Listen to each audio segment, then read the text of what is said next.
શરીરના ભાગોની હડતાલ. મારી ચેનલમાં નવા છો તો મારી ચેનલને લાઈક કરો, શેર કરો, સબસ્ક્રાઇબ કરો. ધન્યવાદ.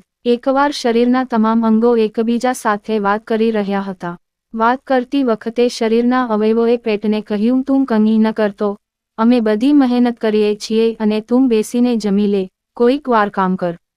બધાને સમજાવતા પેટે કહ્યું, ખાવું એ મારું કામ છે અને હું પણ મારું કામ કરું છું.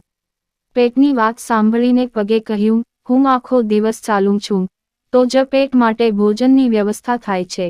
આજથી હું ક્યાંય જઈશ નહીં અને પેટ માટે મહેનત કરીશ નહીં.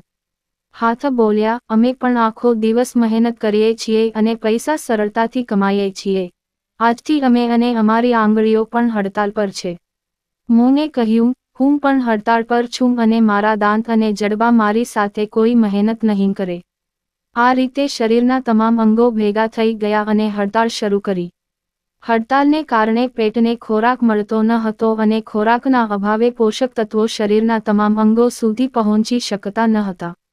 પરિણામ એ આવ્યું કે બધા અંગો ધીરે ધીરે નબળા પડવા લાગ્યા. હવે હું ન તો પગથી ચાલી શકતો હતો કે ન તો હાથ વડે કામ કરી શકતો હતો.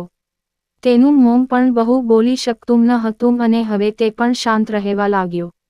અંતે મોઢે બધાને સૂચન કર્યું, આ બધું અમારી હડતાલને કારણે થઈ રહ્યું છે.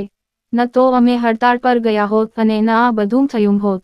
અમે અમારી હડતાલ સમાપ્ત કરીએ તો સારું.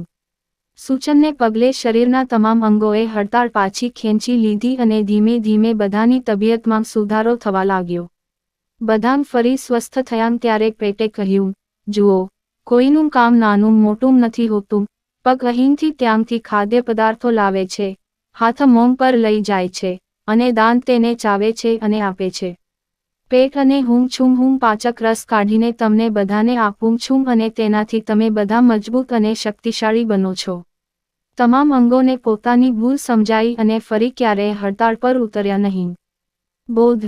આ વાર્તામાંથી આપણે શીખીએ છીએ કે બધા કામ એકસાથે થાય છે અને કોઈના કામને નાનું કે મોટું ન માનવું જોઈએ.